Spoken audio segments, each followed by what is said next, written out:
Assalamualaikum warahmatullahi wabarakatuh.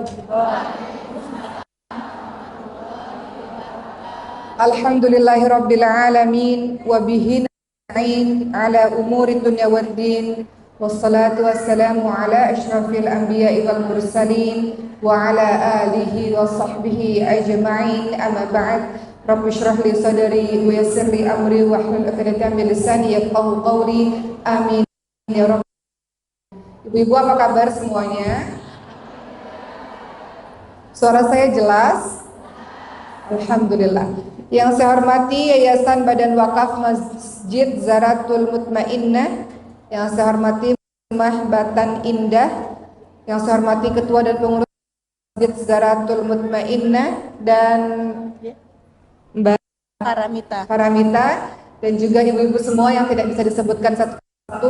Alhamdulillah, hari ini bahagia sekali. Di pagi hari ini kita berkumpul bersama-sama di masjid membahas tentang mukjizat Al-Quran. Mulai ibu sekalian, saya ingin tahu kenapa Al-Quran disebut sebagai mukjizat. Ada yang bisa memberikan jawaban? Kenapa Al-Quran disebut sebagai mukjizat? Karena kalamnya Allah, perkataannya Allah. Kenapa yang lain ada? Kenapa Al-Quran disebut sebagai mukjizat? Ada apa dia sampai-sampai disebut sebagai mukjizat? Selain karena firman atau perkataannya Allah, setelah itu? Ya Bu? Karena? Diturunkan oleh Allah Subhanahu wa Ta'ala melalui perantara malaikat Jibril menjadi mukjizatnya Rasulullah. Iya, Al-Quran adalah mukjizatnya Rasulullah SAW. Hari ini kita akan bahas banyak, teman-teman sekalian. Semoga kita semua semakin bersemangat berinteraksi dengan Al-Quran. Membahas mengenai Al-Quran, nanti pun di tengah ceramah saya akan cerita bagaimana itu mempengaruhi kehidupan saya dan keluarga, khususnya kepada ibu saya yang kemarin Allah takdirkan serangan jantung, Bu, dan Bu Al-Quran, Masya Allah. Saya akan itu di tengah ceramah saya.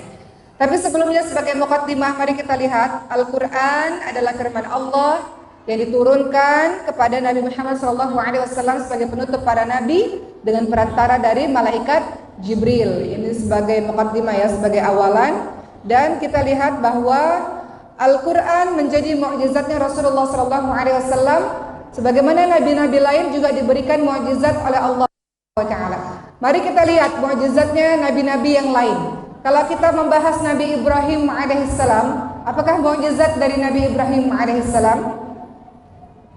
Nabi Ibrahim alaihissalam mukjizatnya adalah tetap hidup walaupun berada dalam kobaran api yang panas. Apinya menjadi dingin, betul? Itu mukjizatnya Nabi Ibrahim. Mukjizatnya Nabi Ayub alaihissalam diceritakan dalam surah Al-Anbiya 83 sampai 84. Kisahnya Nabi Ayub alaihissalam. Apa itu mukjizatnya? Diberikan kesabaran yang luar biasa dan mampu mengeluarkan air dari tanah yang bisa menyembuhkan penyakitnya. Itu Nabi Ayub alaihissalam. Apakah mukjizat Nabi Nuh alaihissalam? Bisa membuat kapal yang sangat besar, ya, Nabi Nuh alaihissalam, sehingga bisa menyelamatkan banyak sekali makhluk-makhluk Allah. Apa mukjizatnya Nabi Musa alaihissalam? Tongkatnya bisa berubah jadi ular, tongkatnya bisa membelah lautan, betul? Apa mukjizat Nabi Sulaiman alaihissalam? Bisa bicara dengan hewan, bisa bicara dengan jin, memiliki bala tentara dari kalangan manusia, jin dan hewan-hewan, bisa menundukkan angin. Itu mukjizat Nabi Sulaiman alaihissalam. Apa mukjizat Nabi Isa alaihissalam? Bisa bicara ketika bayi, salah satunya, ya, menghidupkan orang mati, menyembuhkan orang sakit. Itu mukjizatnya Nabi Isa alaihissalam. Apa mukjizat Nabi Muhammad sallallahu alaihi wasallam? Al-Quran, salah satunya Al-Quran. Maka hari ini kita akan membahas kenapa ya, kalau kita lihat dibanding dengan mukjizat-mukjizat yang lain kelihatannya wow, hebat, besar. Tapi kenapa Al-Quran disebut sebagai mukjizat? Ada apa dengan Al-Quran? Mari kita lihat satu persatu alasan kenapa Al-Quran disebut sebagai mukjizat.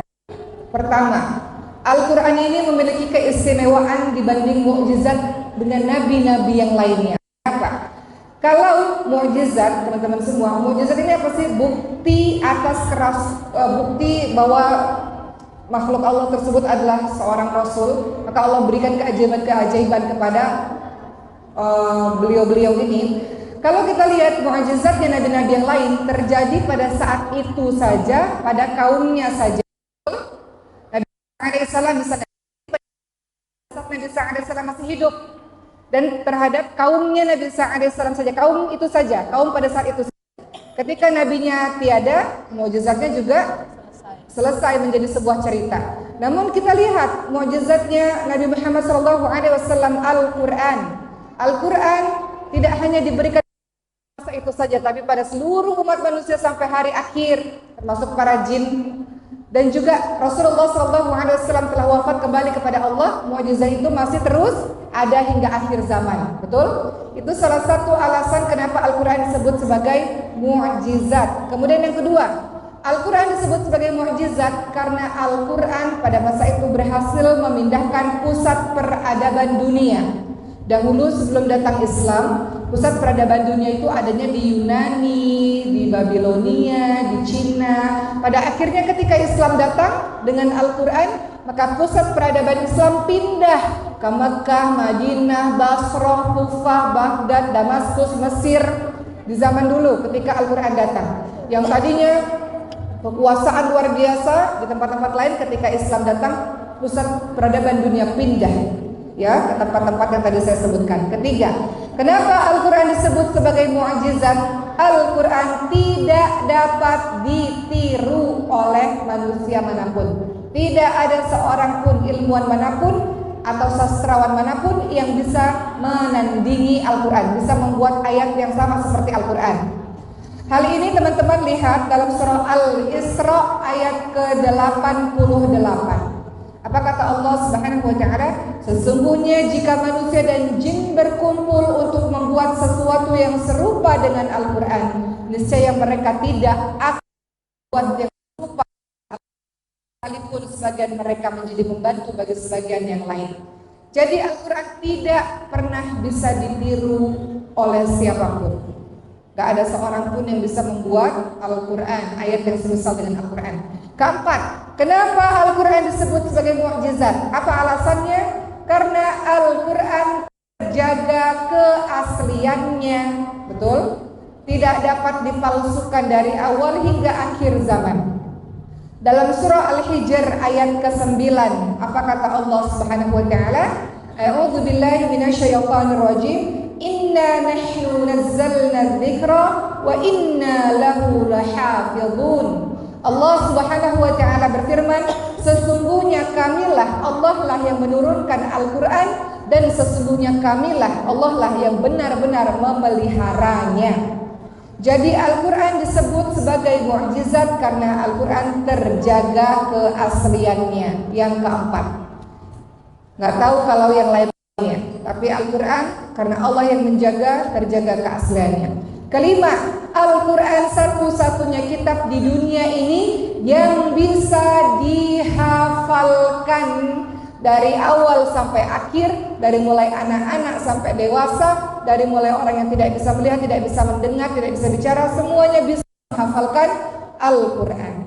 Ada nggak kitab lain yang kira-kira bisa dihafalkan secara sempurna? Nggak ada. Al-Quran kita lihat dengan mata kepala kita sendiri, banyak sekali para hufaz, para penghafal Quran, para penjaga Quran. Dari usia kecil sampai usia dewasa, mereka bisa menghafalkan Quran secara sempurna. Di pesantren kami, Bu, kami sering mendapati anak-anak yang menghafalkan 30 juz Al-Quran. Dalam satu kali duduk, mereka bisa membaca Al-Quran tanpa melihat Al-Quran dari awal sampai akhir lancar. Ya, jadi Al-Quran disebut sebagai mukjizat karena bisa dihafalkan. Baik, itu beberapa alasan Al-Quran disebut sebagai mukjizat. Sekarang kita sudah tahu alasan-alasan tersebut. Sebelum kita lihat bagaimana Al-Quran itu ada dalam kehidupan kita, kenapa kita harus terus bersama Quran, kita lihat dulu. Di zaman dulu, para sahabat-sahabat Nabi banyak yang penghafal Al-Quran. Ada yang tahu siapa-siapa saja sahabat Nabi yang menjadi penghafal Quran? Siapa, Bu, nama-namanya? Siapa yang menjadi penghafal Quran? Oke, kita lihat nama-namanya ya. Tadi saya sudah mendengar beberapa nama disebutkan oleh teman-teman semua. Yang pertama adalah Sayyidina Utsman bin Affan radhiyallahu anhu. Sayyidina Utsman bin Affan ini seorang yang kaya raya tapi penghafal Al-Quran. Ibu-ibu sekalian, teman-teman semua, beliau ini Sayyidina Utsman bin Affan adalah salah seorang sahabat yang terkenal yang hatinya selalu terkait dengan Al-Quran. Di masa pemerintahannya, di masa kekhalifahannya, di masa pemerintahan Sayyidina Utsman bin Affan, beliau berhasil menghimpun Al-Quran dalam satu mushaf dan kemudian menyebarkan dalam beberapa kota. Dan ibu-ibu tahu, teman-teman tahu bagaimana Sayyidina Utsman bin Affan berakhir hidupnya, kembali kepada Allah Subhanahu wa taala. Pada saat itu Sayyidina Utsman bin Affan disekap di dalam rumahnya selama 40 hari dan beliau syahid terbunuh pada saat beliau membaca Al-Qur'an pada saat beliau berusia 82 tahun. Jadi seseorang ini hidupnya kembali kepada Allah biasanya tergantung dari kebiasaannya.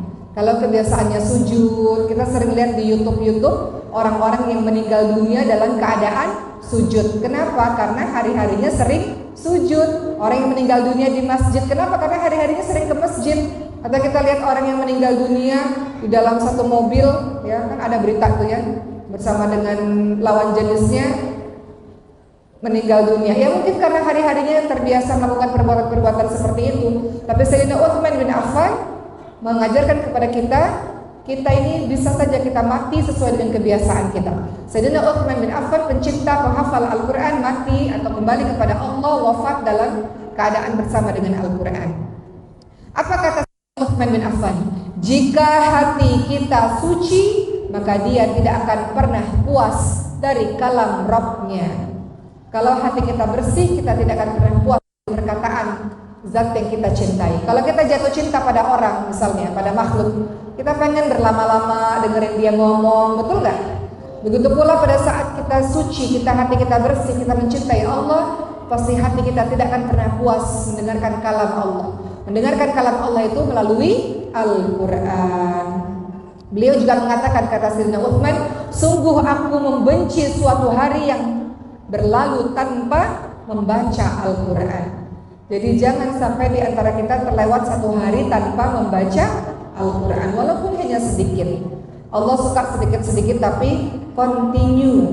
Apa kata Sayyidina Utsman bin Affan? Bagian dunia yang kucintai itu ada 3, kata beliau. Pertama, aku sangat suka mengenyangkan orang-orang yang lapar. Kedua, aku sangat suka memberi pakaian kepada orang-orang yang tidak punya pakaian.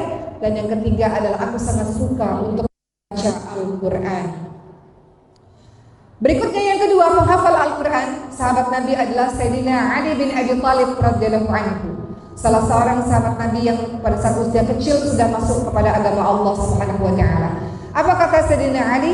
Demi Allah, tidak satupun ayat yang diturunkan kecuali aku mengetahui tentang apa dan di mana diturunkan. Artinya, Sayyidina Ali mengajarkan kepada kita Al-Quran tidak hanya yang dihafal pada Al-Quran. Tadabbur, engkau menghayati, engkau memahami, baca artinya, baca terjemahannya, baca tafsirnya, sehingga kita mengerti apa maksud Allah di ayat tersebut.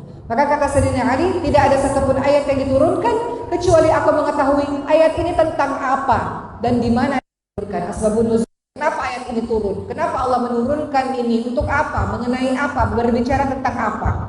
Saya teringat banyak sekali guru-guru yang saya tanyakan. Saya tanya pada beliau-beliau, apa sih nasihat untuk kami para pembelajar Al-Quran? Kata beliau, orang Islam mustahil hanya sekedar baca saja bagus, Masya Allah. Ketika engkau baca terbata-bata, kata Rasul, mendapatkan 2 pahala. Ketika engkau berbicara, ketika engkau membacanya lancar, engkau bersama dengan malaikat yang mulia lagi taat. Namun berinteraksi dengan Al-Quran tidak hanya sekedar baca. Walaupun baca memberikan efek pada jiwa, iya, namun juga di dalamnya ada tadabbur. Itu sebabnya kenapa orang Islam juga sebetulnya sangat baik kalau mulai mempelajari bahasa Arab. Setidaknya memahami bacaan sholat yang selama puluhan tahun kita sholat ini. Setidaknya ketika engkau menghafalkan Quran atau membaca Quran, adalah waktu yang kau sisihkan untuk membaca terjemahannya, sehingga engkau tahu ayat ini berbicara tentang apa. Tadabbur Quran. Saya pernah bertanya kepada salah seorang Ustadz Noman Ali Khan pada saat itu. Saya datang ke tempat beliau di Dallas, Bu. Beliau punya satu institut namanya Al-Bajinah di Amerika sana.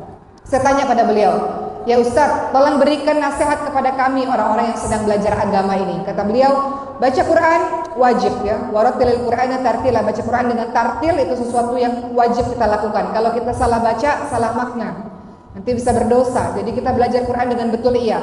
Namun setelah tahapan itu, berikutnya adalah engkau harus memahami apa yang engkau baca. Termasuk dalam sholat kita.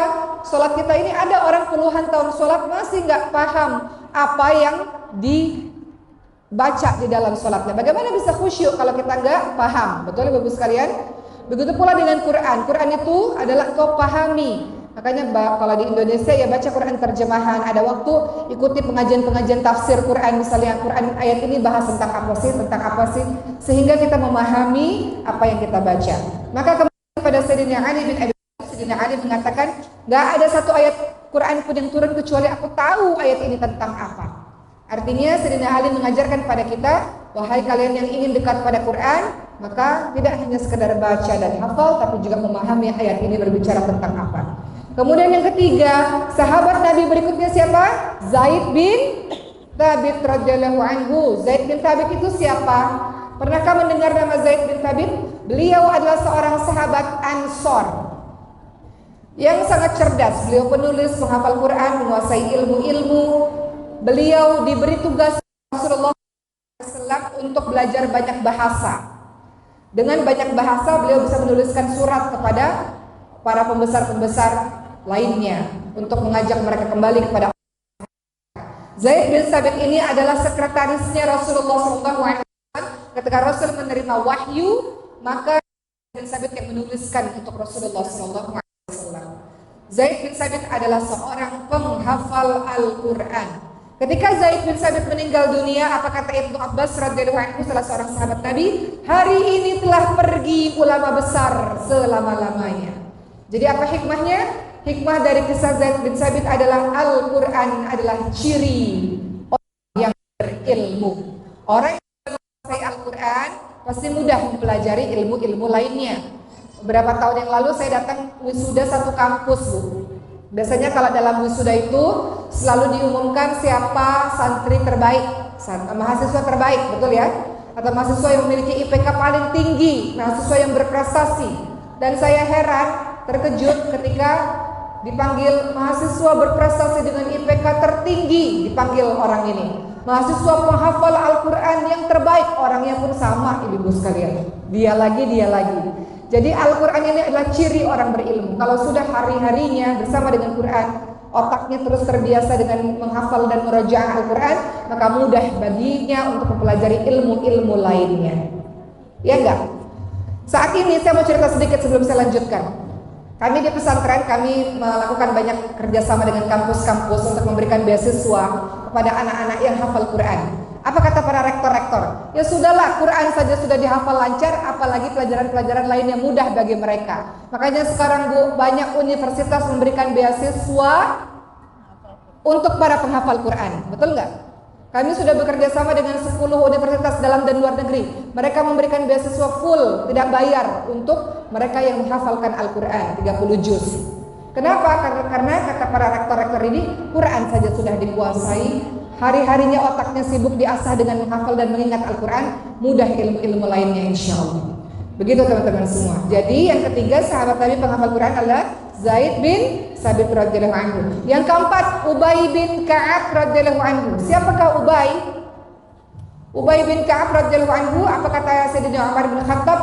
Qari yang paling baik di antara kami adalah Ubay bin Ka'ab. Suaranya indah sekali dalam membaca Al-Quran. Kata Sayyidina Umar, barang siapa yang hendak menanyakan Al-Quran, maka tanya adalah kepada Ubay. Ubay ini siapa? Termasuk sekretarisnya Rasulullah SAW sebelum Zaid bin Thabit radhiyallahu anhu. Jadi sekretarisnya Nabi, orang yang nolong Nabi untuk menulis wahyu adalah para penghafal Al-Quran. Ubay bin Ka'ab radhiyallahu anhu. Yang kelima, sahabat Nabi berikutnya yang menghafalkan Al-Quran namanya Abu Darda radhiyallahu anhu. Pernah dengar nama ini? Abu Darda adalah orang yang mengumpulkan Al-Quran dan menjadi sumber bagi para pembaca Quran di Damaskus pada masa kekhalifahan Utsman bin Affan radhiyallahu anhu. Ubay Abu Darda. Jadi Abu Darda ini bikin halakoh-halakoh Quran, pengajian-pengajian Al-Quran. Dikatakan jika Abu Darda sholat di Damaskus ya, dan kemudian membentuk halakoh-halakoh Quran, ribuan manusia mengelilinginya untuk mempelajari Al-Quran. Ya, itu Abu Darda. Yang keenam, Abdullah bin Mas'ud. Ini terkenal nih, Abdullah bin Mas'ud radhiyallahu anhu. Pernah dengar nama ini? Beliau punya fisik yang tidak sama dengan sahabat-sahabat lainnya. Beliau punya fisik yang ukuran kakinya kecil gitu. Sehingga ketika suatu hari beliau memanjat pohon dan melihat betisnya, para teman-teman lain mentertawakan keadaan fisiknya yang berbeda. Kadang-kadang kita ini, di antara kita ada bentuk fisik yang berbeda dengan yang lain sehingga menjadi bahan olokan oleh orang lain, betul? Maka Rasulullah Shallallahu Alaihi Wasallam pun berkata kepada orang yang mentertawakan itu, apa yang kalian tertawakan? Sungguh kakinya Abdullah bin Mas'ud jauh lebih berat dalam timbangan hari kiamat daripada seluruh gunung Uhud ini. Diceritakan dalam hadis riwayat Ahmad. Artinya apa? Nabi Muhammad ingin memberitahu bahwa kedudukan penghafal Al-Quran sangat istimewa. Para penghafal, pencinta, pembelajar Al-Quran adalah ahlullah, keluarganya Allah. Namanya keluarga, dekat nggak hubungannya? Dekat. Ibu-ibu punya keluarga, hubungannya sangat dekat. Allah punya keluarga dari kalangan manusia, yaitu para pencinta Quran. Jadi Rasul mengatakan, kalian tertawakan orang yang Allah istimewakan ini, secara fisik mungkin kurang, di pandangan kalian mungkin kurang, tapi di hadapan Allah diistimewakan, ditinggikan derajatnya karena dia adalah orang yang pencinta Al-Quran. Dia ahlul Quran, ahlul Quran. Dia adalah ahlullah. Ya. Kemudian berikutnya teman-teman semua, yang ketujuh dan masih banyak lagi sebetulnya, sahabat yang menjadi penghafal Quran adalah Abu Musa Al-Asy'ari radhiyallahu anhu. Abu Musa Al-Asy'ari adalah seorang penghafal Quran yang suaranya sangat merdu. Ya, ketika beliau baca itu orang-orang mukmin akan terlena dengan suaranya yang begitu indah. Ya. Bahkan Rasulullah memuji suaranya Abu Musa Al-Asy'ari dengan kalimat, Abu Musa benar-benar telah diberikan seruling Daud. Artinya suaranya bagai seruling, indah, bagus kalau baca Quran. Orang-orang yang dengar itu terlena dengan indahnya bacaan Quran. Begitulah teman-teman semua beberapa di antara sahabat-sahabat yang menjadi penghafal Al-Quran.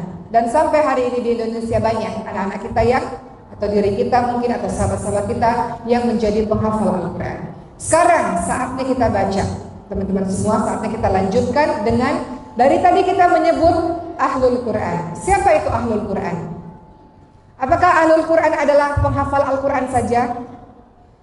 Apakah Al-Quran artinya penghafal Al-Quran, Bu? Coba kita lihat. Tahun yang lalu saya pernah pergi ke Jerman, Bu. Dan saya datang ke satu tempat di mana enak banget begini. Di mana di tempat tersebut bukan orang Islam, non-Islam, tapi mempelajari Al-Quran dan menghafalkan Al-Quran. Jadi bukan agama Islam, non-Islam, tapi hafal Al-Quran. Apakah orang ini disebut Ahlul Quran? Ahlul Quran bukan. Apa bedanya dia dengan seorang Muslim yang hafal Quran? Bedanya yang Muslim menghafalkan Quran, mereka beriman kepada Al-Quran, mereka percaya dengan isi Al-Quran. Teman-teman lain di luar sana, mereka menghafalkan Quran untuk meneliti kebenaran Al-Quran. Jadi, apakah Ahlul Quran itu adalah orang yang menghafalkan Al-Quran saja? Bukan. Ahlul Quran adalah orang-orang yang mengamalkan Al-Quran, menjalankan perintah dan menjauhi larangan Al-Quran, tidak melanggar batasan-batasan yang digariskan oleh Al-Quran. Gerak-gerik hidupnya adalah Quran. Quran dijadikan sebagai panutan, Quran dijadikan sebagai sumber hukum bagi mereka, Quran dijadikan pedoman, petunjuk bagi kehidupan mereka. Itulah Ahlul Quran. Dalam hadis riwayat Ahmad disebutkan, sesungguhnya Allah punya keluarga dari kalangan manusia, dan para sahabat bertanya, siapa mereka ya Rasulullah? Rasul menjawab, para Ahlul Quran adalah mereka keluarga Allah dan mereka hamba-hamba pilihannya Allah. Jadi kalau orang-orang yang dekat dengan Quran, kenapa kita harus muliakan dia? Karena dia keluarganya Allah. Contoh nggak usah jauh-jauh. Ketika ada presiden, nggak ketemu presiden, keluarganya Pak Presiden deh, pasti kita hormati, betul? Pasti keluarganya Pak Presiden deh, kalau datang ke rumah kita pasti kita sambut, bukan presidennya loh, keluarganya. Bener nggak ibu sekalian? Keluarga dari orang penting pasti kita sambut, kita jamu, apalagi keluarganya Allah. Itu sebabnya orang-orang yang dekat dengan Quran kita muliakan, karena mereka adalah orang pilihan, dipilih oleh Allah menjaga firman-Nya Allah, menjaga keaslian Al-Quran. Itu sebabnya kita harus memuliakan para pencinta Al-Quran. Sekarang saya akan bahas keutamaan orang-orang yang mencintai Al-Quran. Pertama, dia pasti orang yang berilmu. Keutamaan orang-orang yang mencintai Al-Quran, dia pasti orang yang berilmu. Dalam surah Al-Ankabut ayat 49, Allah Subhanahu wa taala berfirman, Al-Quran adalah ayat-ayat yang nyata yang ada pada dada orang-orang yang diberi ilmu. Saya mau kasih contoh ibu-ibu sekalian. Mungkin sebulan yang lalu saya pergi ke Mesir. Di Mesir itu ada museum yang isinya Firaun. Mungkin ibu pernah pergi ke Mesir ya, atau suatu hari nanti pergi ke Mesir, datang ke museum yang isinya Firaun, banyak Firaun ibu sekali. Firaun itu raja-raja. Ya. Ada cerita lucu, intermezzo sedikit. Ketika kami masuk ke museum yang isinya Firaun, suasana gelap, hening gitu ya, Firaun yang dimumikan, kita bisa lihat rambutnya juga masih ada. Saya komat kamit bu. Kata anak saya Maryam, Uma, ngapain Uma berdoa? Katanya. Kan doanya nggak bakalan sampai Uma. Ini sih udah pasti langsung masuk ke neraka jahanam, nggak perlu doa lagi, kata anak saya. Ya. Kemudian saya katakan, kira-kira menurut ibu saya ngapain bu? Saya baca doa itu saya ngapain bu? Saya katakan, nah di sini tuh serem, nah Uma takut, saya bilang. Nggak tahu nih banyak jin-jinnya apa enggak. Jadi ini doa bukan untuk meminta ampun untuk Firaun. Ya, ini doa dikir perlindungan gitu, saya katakan begitu. Karena Maryam tahu Firaun orang yang jahat menganggap dirinya Tuhan, ya mau didoain apa lagi, ya kan, ibu sekalian? Kalau saya katakan ini bukan doa untuk menyelamatkan Firaun di sisi Allah, nah ini doa untuk melindungi diri sendiri. Ini hawanya gelap nih ya, Firaunnya banyak nih di sini. Jadi saya berdoa meminta perlindungan kepada Allah Subhanahu wa taala. Itu doa cerita intermezzo saja. Namun yang ingin saya katakan ibu sekalian mengenai Firaun ini, teman-teman tahu bahwa mengenai Firaun ini jenazahnya atau mayitnya atau muminya ini pernah diteliti oleh seseorang yang bernama Profesor Maurice yang berasal dari Prancis. Beliau adalah seorang pakar bedah yang kemudian meneliti mumi Firaun yang mati di masa Nabi Musa alaihissalam di dalam Laut Merah. Jadi pada saat itu beliau meneliti Firaun tersebut dan beliau menemukan sisa-sisa garam yang menempel di tubuh mumi tersebut, ya, yang menjadi bukti bahwa mumi ini mati tenggelam di dalam laut. Maka beliau mengatakan ini penemuan baru, mumi ini mati tenggelam di dalam laut.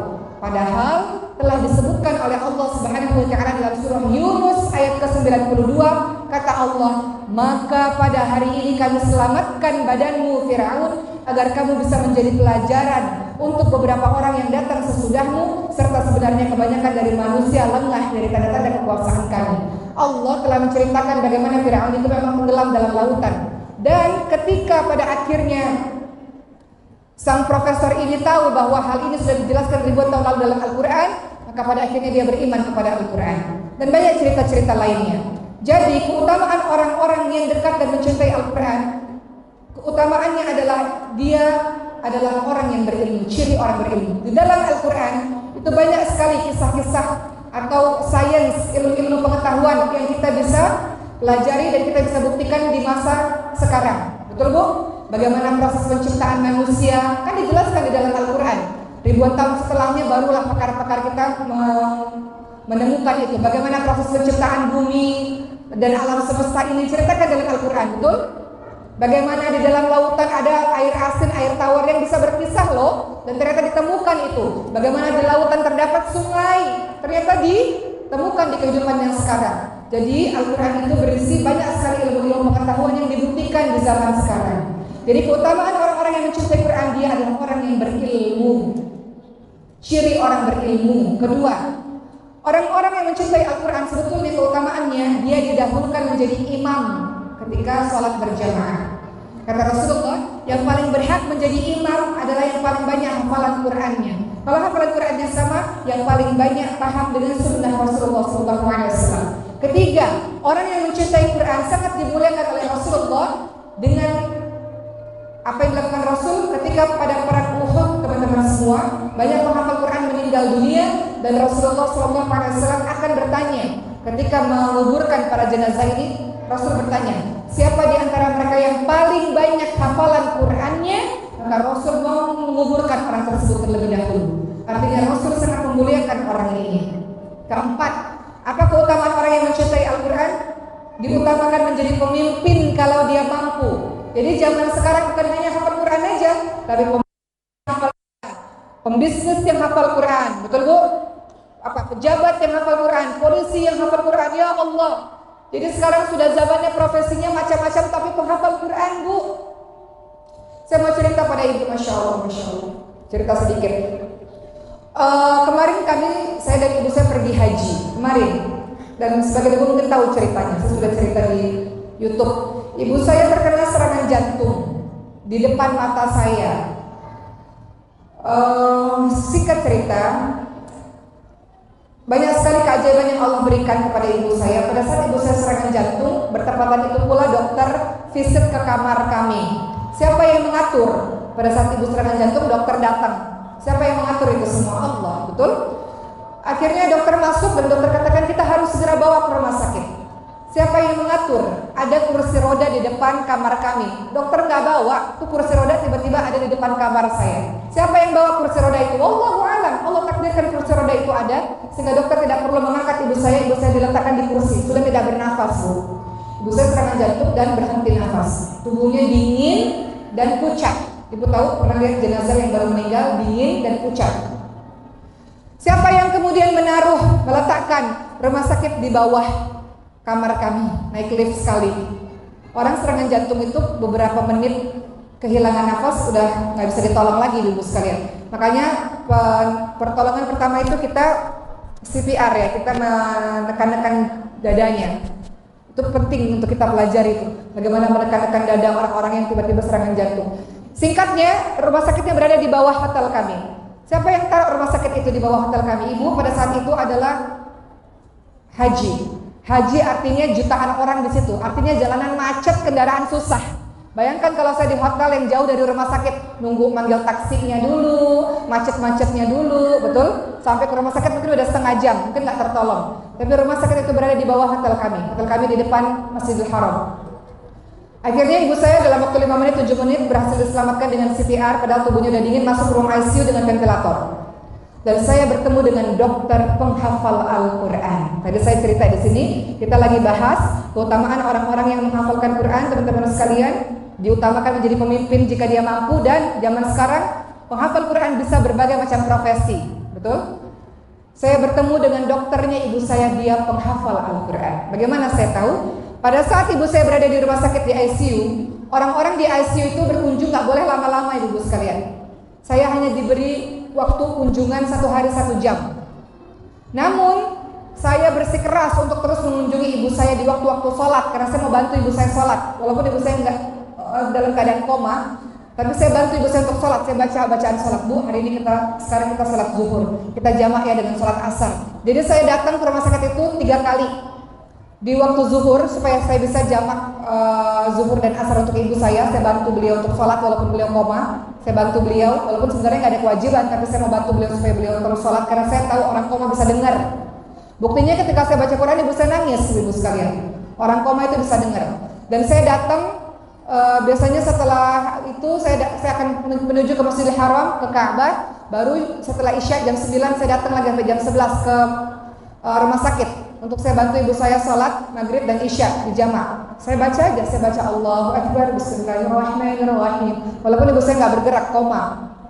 Dan saya datang subuh setelah saya dari Ka'bah, kemudian saya datang untuk bantu ibu saya sholat subuh. Dan selama saya baca Quran, saya nggak diusir, ibu sekalian. Maksudnya adalah orang yang datang ke ICU nggak boleh lama-lama. Tapi ketika saya baca Quran, bantu ibu saya baca Quran, maka nggak ada seorang pun yang mengusir saya di rumah sakit di ICU itu. Dan saya nggak sadar, rumah sakit itu kan hening ya Bu, kecuali bunyi mesin, tit tit tit tit ya kan.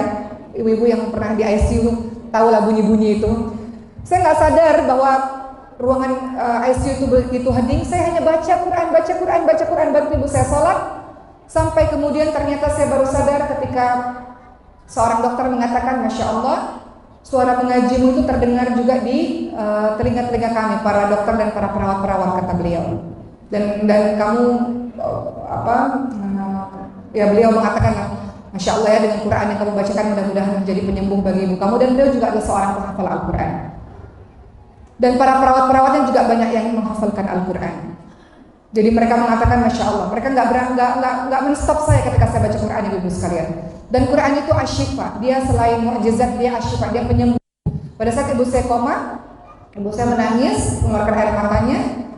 Dan ketika saya pergi, saya putar murattal ayat suci Al-Quran di ruangan ICU itu. Jadi Al-Quran 24 jam terdengar di telinga ibu saya, itu penyembuh.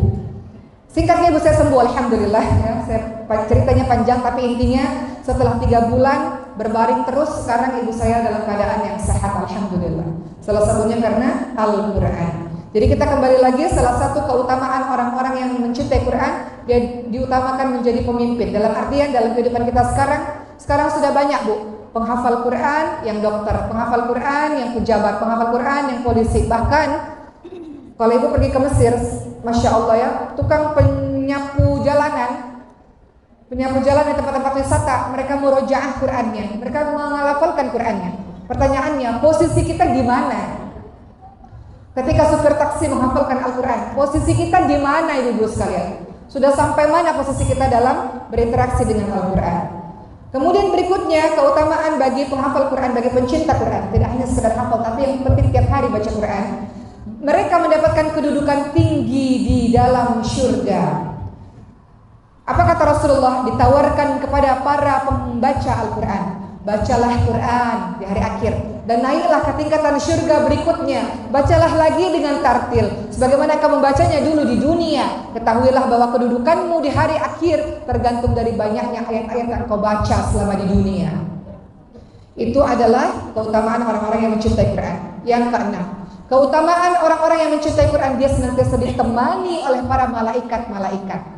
Dikatakan oleh Rasulullah SAW, orang yang membaca dan menghafalkan Al-Quran, dia akan bersama dengan malaikat-malaikat yang mulia lagi taat. Sementara orang-orang yang terbata-bata masih terus berusaha, dia mendapatkan 2 pahala. Rasul juga ingatkan, suatu kaum tidak berkumpul di rumah dari beberapa rumah Allah, lalu mereka membaca Al-Quran dan mempelajari Al-Quran, melainkan Allah akan turunkan ketenangan, ketentraman kepadanya. Malaikat-malaikat turun menyelimuti mereka dengan sayap-sayapnya, dan Allah selalu meridainya. Jadi bagi rumah-rumah atau masjid-masjid yang di dalamnya kita baca Quran, rumah-rumah kita yang di dalamnya kita baca Quran, itu malaikat turun memberikan sayapnya menyelimuti kita, teman-teman semua. Hanya kita nggak bisa lihat. Yang namanya malaikat turun pasti diturunkan ketenangan, ketentraman, betul? Jadi kalau rumah-rumah kita diisi oleh anak-anaknya menghafalkan Quran, jangan hanya sekedar baca, hafal. Tiap hari harus ada hafalan Quran. Membaca Quran, hafal Quran. Ibunya, suaminya, mbak-mbaknya di rumah baca Quran, rumah itu tentram, tenang, penuh dengan kedamaian. Baiti jannati, rumah menjadi syurga. Kenapa rumah jadi panas? Kenapa terjadi percekcokan, teriak sana kemari, berantem, panas? Karena mungkin di dalamnya anggota keluarganya tidak berkonsentrasi dan tidak membagi waktu 24 jam itu untuk Al-Quran. Ada waktu 24 jam, kenapa nggak setengah jam aja bersama dengan Quran? Engkau bisa memilih ba'da subuh atau qabla subuh, sebelum subuh. Bangun sekarang subuh jam 4:10, betul ibu sekalian. Bangun jam setengah 4, baca Quran, qiyamul lail, tahajud, sholat taubat, sholat hajat. Atau mungkin ba'da subuh, terserah, sebelum anak-anak sekolah. Ya ba'da subuh 10 menit, 15 menit baca Quran. Atau mungkin sibuk pagi-pagi ba'da maghrib. Ba'da maghrib, jangan keluyuran ba'da maghrib. Ba'da maghrib pulang bersama dengan Quran sampai isya. Atau ba'da isya, terserah. Yang penting dalam 24 jam ada waktu kita khusus bersama dengan Al-Quran. Harus selalu wajib. Quran itu nggak bisa guru Quran seminggu 2 kali. Quran setiap hari. Jadikan kebiasaan dari sedini mungkin. Murattal Al-Quran pasang setiap saat. Kalau keluarga kami bu, biasanya kami pasang murattal Quran. Ketika kami tidur kami pasang sampai menjelang pagi. Itu dari anak-anak lahir sampai sekarang. Sekarang anak besar namanya Maria, umurnya 8 tahun. Dia kalau kami pergi kemana-mana lupa bawa murattal, dia akan bilang mana murattalnya, dia akan cari. Dia gelisah kalau dia tidur nggak dengar murattal. Jadi boleh dibiasakan sebelum tidur itu kita putar murattal, semalaman kita putar itu, teman-teman sekalian, ya, untuk membiasakan telinga kita dengan Al-Quran. Ketujuh, mencintai Quran, di akhirat dia diberikan mahkota dan pakaian kemuliaan dari Allah Subhanahu wa taala. Di hari akhir Al-Quran akan datang, teman-teman sekalian. Al-Quran akan mengatakan, ya Allah, berikan dia perhiasan, ya Allah, ridhai dia, ya Allah, tambahkan lagi kepadanya, ya Allah, gara-gara aku, ya Allah, malam dia tidak tidur, siang dia lelah karena membacaku, ya Allah, berikan dia, ya Allah, pakaian kemuliaan, ya Allah. Al-Quran datang sebagai sahabat memberikan syafaat kita, teman-teman semua. Ya, lagi teman-teman sekalian, ya, banyak sekali keutamaan-keutamaan orang-orang yang mencintai Quran, termasuk orang tuanya.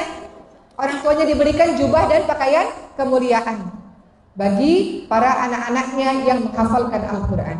Makanya banyak di pesantren kami anak-anak yatim piatu, mereka mengatakan, selama di dunia kami miskin, tidak bisa berbakti penuh kepada orang tua kami dengan harta kami, maka kami dedikasikan diri kami untuk menghafalkan Al-Quran kepada orang tua kami. Setidaknya kami tidak bisa muliakan mereka di dunia, namun kami bisa muliakan mereka di hari akhir dengan hafalan Quran kami. Begitu kata mereka. Sekarang saya membahas fungsi Al-Quran dalam kehidupan kita. Yang pertama, fungsi Al-Quran dalam kehidupan kita adalah sebagai petunjuk. Saya, Bu, rumah saya di Bintaro, sampai ke sini kalau nggak ada petunjuk jalan saya mungkin nyasar. Betul, Bu? Pergi ke satu tempat yang Ibu nggak pernah datang sebelumnya. Kalau nggak ada petunjuk jalan Ibu nyasar. Ibu pernah pergi ke surga nggak sebelumnya? Kalau Ibu dan Ibu nggak pernah lihat surga sebelumnya, Ibu nggak pernah lihat surga, nggak tahu surga itu seperti apa. Memang itu adalah kampung halaman orang tua kita, Adam dan Hawa. Namun kita nggak tahu surga itu seperti apa. Bagaimana bisa mencapai surga? Harus ada jalan, harus ada petunjuknya. Petunjuknya adalah Al-Quran. Dalilnya dalam surah Al-Baqarah ayat 185. Kata Allah Subhanahu wa taala, "Syahrul Ramadan alladzi unzila fihi al-Qur'anu hudan lin-nasi wa bayyinatin minal huda wal furqan." Beberapa hari yang ditentukan itu ialah di bulan Ramadan, bulan yang di dalamnya diturunkan permulaan Al-Quran. Al-Quran sebagai petunjuk bagi manusia yang berisi penjelasan-penjelasan mengenai petunjuk itu yang menjadi pembeda antara yang hak dan yang batil, antara yang benar dan yang salah. Jadi kalau mau selamat maka dengan Al-Quran.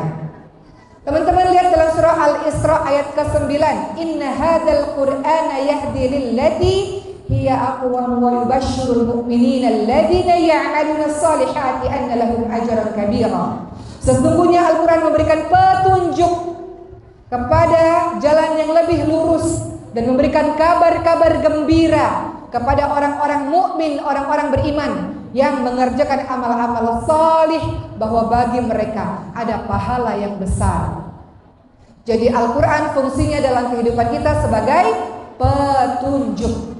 Teman-teman tahu kisah Sayyidina Umar bin Khattab? Umar bin Khattab orang yang benci Nabi, benci Islam, mau bunuh Nabi dengan pedangnya. Ketika mau bunuh Nabi, tiba-tiba di tengah perjalanan Sayyidina Umar bin Khattab dikatakan oleh seorang teman, "Kamu mau bunuh Nabi kenapa? Adikmu sendiri masuk Islam." Maka Sayyidina Umar bertemu dengan adiknya dan adiknya membaca surah Toha. Ketika mendengarkan surah Toha ayat 1 sampai 8, maka tubuh Sayyidina Umar bergetar, menangis, menunduk, terjatuh, mendapatkan petunjuk dari surah Toha. Apa isi surah Toha? A'udzu billahi minasyaitonir rajim. Toha, ma anzalna 'alaikal qur'ana litashqa illa tadhkiratan liman yakhsha tanzilan mimman khalaqal arda was samawati al-'ula ar-rahmanu 'alal 'arsy istawa lahu ma fis samawati wa ma fil ardi wa ma bainahuma wa ma tahta ath-thara wa in tajhar bil qawli fa innahu ya'lamu sirra wa akhfa Allahu la ilaha illa huwa lahul asmaul husna.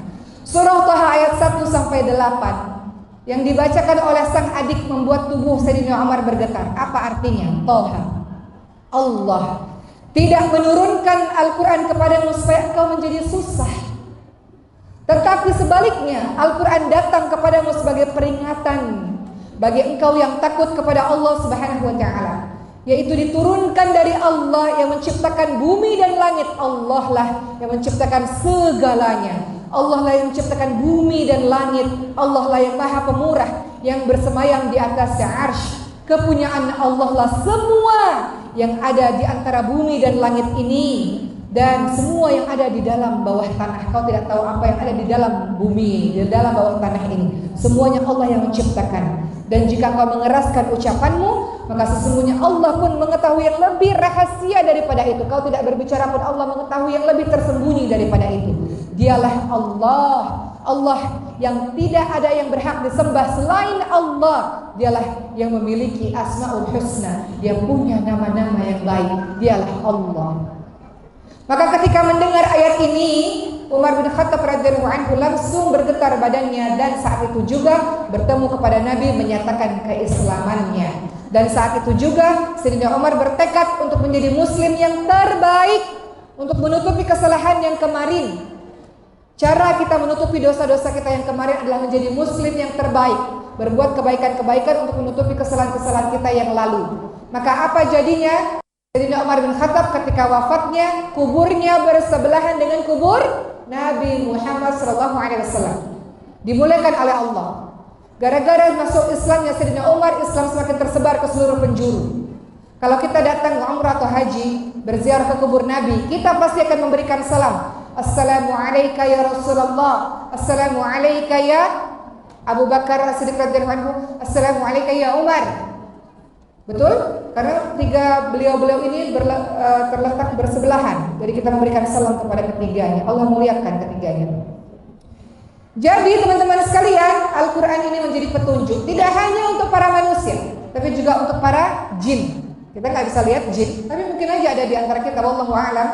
Ya, jin-jin ini ketika Rasul membaca Al-Quran, ya teman-teman lihat dalam surah Al-Jin ayat 1, telah diwahyukan kepada Muhammad bahwasanya telah mendengarkan sekumpulan jin akan Al-Quran. Jadi Nabi Muhammad baca Quran, sekumpulan jin datang dan dengar. Kata para jin-jin ini, sesungguhnya kami telah mendengarkan Al-Quran yang menakjubkan. Teman-teman lihat dalam surah Al-Ahqaf ayat 29. Dan ingatlah ketika Allah hadapkan segerombolan jin kepadamu, dan jin-jin itu mendengarkan Al-Quran yang engkau baca ya Muhammad. Maka tatkala para jin ini menghadiri pembacaan Al-Quran tersebut, maka jin-jin ini mengatakan pada jin lainnya, diamlah kalian. Dan ketika pembacaan Al-Quran itu telah selesai, maka jin-jin ini pun kembali kepada para kaumnya, para kaum jin, dan memberikan peringatan nasihat kepada kaumnya. Jadi jin kan ada jin muslim, ibu sekalian, teman-teman sekalian. Mereka dengar Quran dan mereka kembali mendakwakannya kepada para jin-jin lainnya. Jadi memberikan petunjuk Al-Quran ini kepada manusia, kepada para jin, ya. Dan tidak hanya sebagai petunjuk, Al-Quran sebagai obat. Obat apa? Ada yang tahu? Al-Quran sebagai obat apa? Obat hati. Kemudian obat fisik, ya enggak? Kalau teman-teman sakit, ternyata Al-Quran obat loh. Saya mau cerita sama teman-teman gimana saya memperlakukan ibu saya dengan ayat-ayat Al-Quran, doa-doa dan sebagainya. Ketiga, obat dari sihir. Ibu percaya sihir enggak? Ada orang dengki, orang hasad, orang iri, dia kirim-kirim sihir, bekerja sama dengan para dukun. Ada nggak sihir? Ada. Saya pernah lihat satu video penyelam. Pernah lihat nggak penyelam? Di dasar lautan tiba-tiba ketemu buhul. Ibu tahu buhul nggak? Sihir itu diletakkan di satu tempat, diikat pakai kain putih, dibuka buhul tersebut, diuraikan. Jadi kalau terurai itu, maka sihirnya hilang, ibu sekalian. Ini terjadi pada Rasulullah. Rasulullah pernah disihir. Ibu tahu buhul? Buhul apa ya? Sarana untuk jin itu menyimpan sihir-sihirnya. Sihir itu pada saat ada orang yang mensihir Rasulullah, itu buhulnya, ya perantaranya itu diletakkan di dalam sumur. Maka kemudian buhul itu dibuka, kemudian dibakar, jadi hilang sihirnya. Ibu tahu kan itu? Ya, jadi kalau ada orang nemuin itu diurai, Bu, dilepas, ikatannya dilepas, jadi sihirnya bisa lepas. Jadi teman-teman sekalian, Al-Quran itu obat bagi jiwa, bagi hati. Obat bagi fisik yang sakit, obat bagi sihir. Makanya dianjurkan zikir pagi petang. Kita nggak pernah tahu ada orang iseng ngirim-ngirim sihir kepada kita, atau kita nggak tahu ada orang yang nggak suka kepada kita lewat pandangan matanya saja bisa memberikan sesuatu yang berbahaya untuk diri kita. Jadi pentingnya zikir. Dalam surah Al-Isra ayat ke-82 dikatakan, "Wa nunazzilu minal Qur'ani ma huwa syifaa'un wa rahmah wa rahmatul lil mu'minin wa la yazidul zalimina illa khasara. Dan kami turunkan Al-Quran untuk menjadi obat. Al-Quran itu obat dan rahmat bagi orang-orang yang beriman. Dan Al-Quran tidaklah menambah kepada orang-orang yang zalim selain kerugian. Al-Quran itu obat. Pertama, obat hati. Bayangkan kalau di kepala kita nggak ada hafalan Quran sedikit pun, ibu sekalian, apa jadinya? Karena kalau kita tertimpa suatu musibah, kalau kita hafal beberapa ayat Quran, dia datang tiba-tiba menghibur hati kita. Sekarang kita menghadapi teman-teman kita yang ada di Gaza, Palestina. Apa yang buat mereka sabar? Apa yang buat mereka kuat? Apa yang buat mereka berdiri tetap terus tegak dengan berbagai macam kesedihan-kesedihan itu? Karena hafalan Quran salah satunya. Sebagian dari mereka mengatakan, wala tahinu wala tahzanu wa antumul a'launa in kuntum mu'minin. Jangan lemah, jangan sedih. Sesungguhnya engkau ditinggikan derajatnya kalau engkau orang-orang beriman. Jangan menangis, innallaha ma'ana, la tahzan, innallaha ma'ana. Jangan sedih, sesungguhnya Allah bersama dengan kita. Itu semua ayat-ayat Quran. Kalau nggak ada ayat-ayat itu, kitanya stres mungkin ibu sekalian. Teman-teman kita di Gaza sana mungkin nggak kuat. Mereka penghafal Quran. Kemarin saya baru dimintain video sebelum perang ini berlangsung. Ada 1000 penghafal Quran, mungkin 30 juz sekali duduk menghafalkan Quran. Selesai hafalan Quran di Gaza, Palestina. Gaza itu kecil ibu sekalian, kecil. Tapi orang-orangnya dari anak kecil sampai dewasa hafal Quran. Kenapa keluar dari lisan mereka kalimat-kalimat memuji-muji Allah atas semua penderitaan mereka? Karena mereka hafal Quran. Ayat-ayat itu menjadi penghibur dan kekuatan dan obat bagi dirinya. Bagi saya ada satu ayat yang selalu saya ingat kalau saya lagi sedih, dan ayat itu muncul tiba-tiba kalau saya lagi sedih ibu sekalian, untuk berhusnuzan, prasangka baik pada takdir Allah. Dalam surah Al-Baqarah 216 ada kalimat wa asa an takrahu syai'an wa khairul lakum wa asa an tuhibbu syai'an wa syarrul lakum wallahu ya'lamu wa antum la ta'lamun. Boleh jadi apa yang kamu tidak suka itulah yang terbaik untuk kamu. Kadang-kadang Allah kasih kita sesuatu yang kita nggak suka, betul bu? Kita dikasih sakit lah, orang yang kita cintai dikasih meninggal dunia, pengkhianatan lah, sesuatu yang menyakiti hati lah. Kata Allah, boleh jadi apa yang kamu tidak suka yang terjadi pada dirimu, itulah yang terbaik untukmu. Allah mengajarkan kesabaran, Allah mengajarkan ketangguhan, Allah mengajarkan kekuatan, Allah mengajarkan tawakal, bersandar hanya kepada Allah. Kata Allah, boleh jadi apa yang kamu senang, apa yang kamu impikan Allah nggak kasih, karena itulah yang terbaik untuk dirimu. Kamu inginkan sesuatu, Allah nggak kasih, karena sebenarnya itu tidak baik untukmu. Kamu inginkan jadi orang kaya, kata Allah jangan dulu sekarang, nanti itu tidak baik untuk dirimu. Kalau kau kaya, kau lupa, nggak lagi sholat malam misalnya. Maka Allah mengetahui, manusia tidak mengetahui.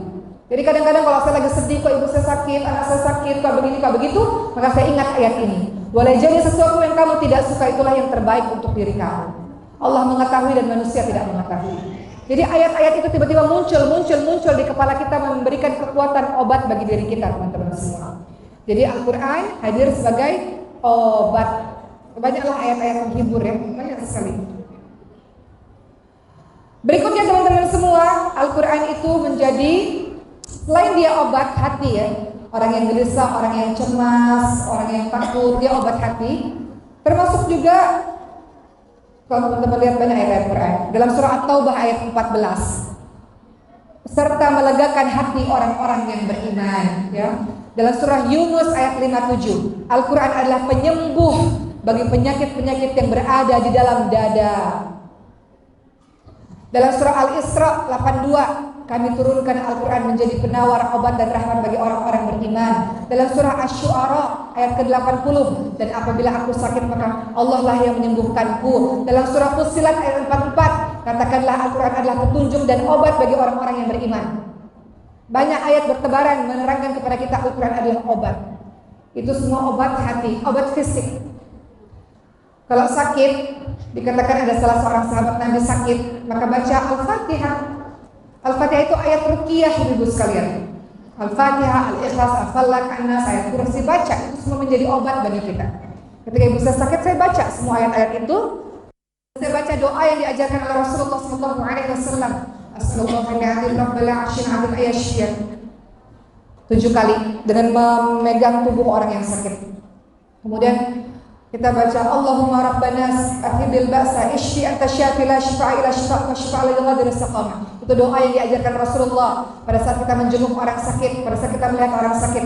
Baca doa-doa yang diajarkan Allah dan Rasulnya, dan dari doa-doa itu Allah berikan kesembuhan secara tiba-tiba.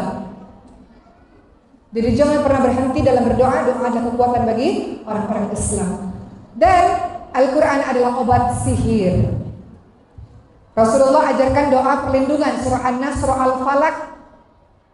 Kalau kita ingin terlindung dari orang-orang yang memberikan sihir dan orang-orang yang dengki kepada kita. Surah Al-Falaq itu dahsyat. Jangan dikira hidup kita ini semua orang cinta kita, teman-teman sekalian. Emangnya ibu merasa semua orang suka pada ibu semua? Orang-orang cinta.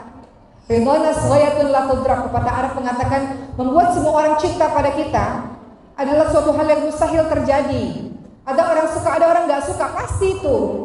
Ibu punya keluarga yang bahagia, namanya nggak ada orang yang dengki. Ada orang yang dengki yang nggak suka lihat kebahagiaan kita, banyak.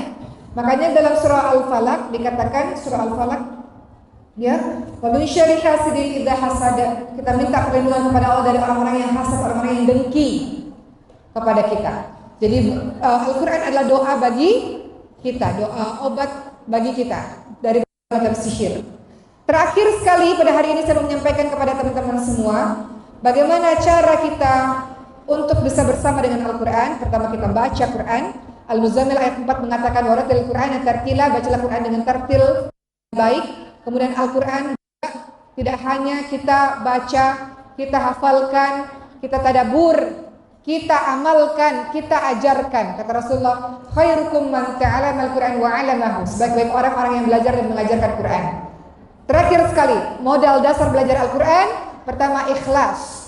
Kita belajar Quran, kita hafal Quran karena Allah, bukan karena ingin dipuji-puji oleh manusia, tidak. Di hari akhir ada orang yang mengatakan, aku belajar Quran ya Allah karenamu. Kata Allah, bohong.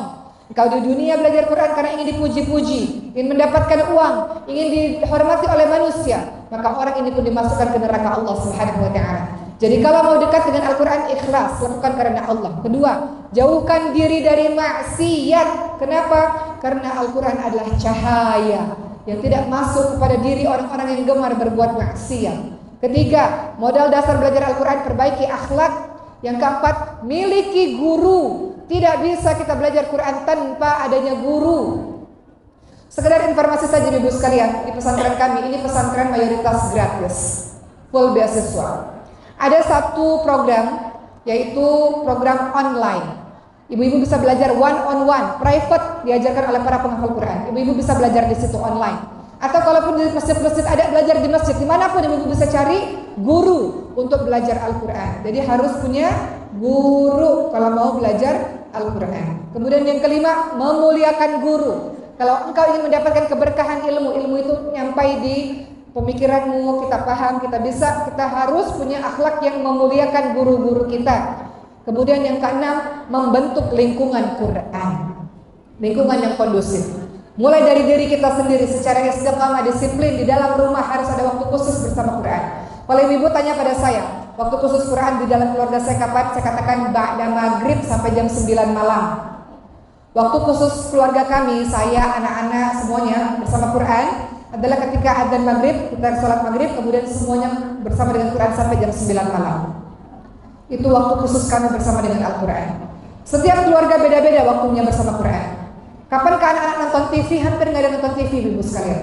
Pagi mereka sekolah, sore, siang mereka tidur siang sebentar, kemudian sore ada les-les dan main di luar, malam adalah waktu bersama dengan Al-Quran. Begitu. Dan saya yakin ibu punya caranya tersendiri berinteraksi dengan Quran. Begitulah, alhamdulillah, selesai dari saya. Semoga apa yang saya sampaikan ada manfaatnya bagi teman-teman semua. Selanjutnya saya serahkan kepada moderator. Allahumma arhamna bil Quran, Allahumma ja'alna min ahli Quran. Semoga Allah sayangi kita dengan Quran dan Allah jadikan kita sebagai ahli Quran. Amin amin ya rabbal alamin. Terima kasih. Assalamualaikum warahmatullahi wabarakatuh. Tapi sebelum tanya jawab, kita putar video kita akan tanya jawab. Saya mau cerita sedikit pada ibu-ibu sekalian. 7 tahun belakangan ini kami berkonsentrasi memang dengan pendidikan tahfidz gratis, full beasiswa. Jadi Maskanul Huffaz bukan lembaga profit, ibu-ibu sekalian. Semua orang menyerahkan harta, tenaga, pikirannya, seluruh masyarakat Indonesia. Dari mana pesantren ini dibiayai? Dari Ketika saya safari dakwah, orang-orang menyumbang, orang-orang menjadi orang tua asuh. Siapa yang belajar di Masker 4? Anak-anak terbaik dari seluruh pelosok-pelosok. Mereka mengikuti seleksi yang berat untuk masuk Masker 4. Kemarin ada 1.600 daftar, kita pilih 400 orang, Ibu sekalian. Mereka rata-rata imam di kampung mereka masing-masing, dai di kampung mereka masing-masing, juara MTQ. Mereka belajar Quran, mereka belajar bahasa Arab, mereka belajar pendidikan agama Islam. Setelah itu mereka harus mengabdi, kembali mengajar ke kampung-kampung halaman lainnya. Dan sebagian dari mereka pun akhirnya kita kuliahkan. Tadi saya katakan di awal, kita melakukan kerjasama dengan berbagai macam universitas. Untuk anak-anak Indonesia dari pelosok-pelosok ini, mereka bisa mengenyam pendidikan dengan baik. Arsitek yang hafal Quran, dokter yang hafal Quran, basicnya, dasarnya adalah Quran. Kemudian mereka kuliah di berbagai macam tempat. Di tahun ini, kita kirimkan anak-anak Indonesia kita untuk menjadi guru-guru Quran di Jepang dan di Jordan. Kita kuliahkan anak-anak kita di luar sana. Pertanyaannya, dari mana semua ini bisa berjalan? Tentunya adanya para orang tua asuh. Hari ini mungkin nanti ibu-ibu sekalian hanya tunjuk tangan saja. Nanti kita akan catat nomor telepon bagi ibu-ibu yang mau jadi orang tua asuh untuk anak-anak kita. Anak-anak kita sebagian besar mereka adalah yatim, duafa, dan yang berprestasi. Dan nanti kalau jadi orang tua asuh, ibu bisa dapat rapotnya, ibu bisa tahu perkembangannya, ibu masih bisa berhubungan dengan anak itu sampai seterusnya. Karena sampai hari ini anak-anak kita masih terus berhubungan dengan orang tua asuhnya walaupun mereka sudah lulus dari pesantren. Jadi ini bukan pesantren siapa-siapa, ini pesantren milik umat. Gak ada kepentingan saya di pesantren ini selain saya ingin masuk surga dan minta pertolongan kepada mereka. Kita kasih sedekah kepada mereka, bukan kita tolong mereka ibu sekalian. Mereka yang tolong kita, betul? Bukankah para penghafal Quran bisa memberikan syafaat bagi orang-orang yang menolong mereka? Jadi sebelum kita masuk sesi tanya jawab, karena pada hari ini pembahasan kita tentang Quran, video, di mana ini video anak-anak kita dari seluruh pelosok yang sebagian ada yang nggak punya ibu. Saya peluk mereka dan saya katakan, ibu kamu adalah kita semua, kita semua. Maka ibu-ibu lihat video ini sambil kita berdoa agar Allah anugerahkan anak-anak kita, keturunan kita menjadi keluarganya Allah. Kita lihat video ini bersama-sama, silakan.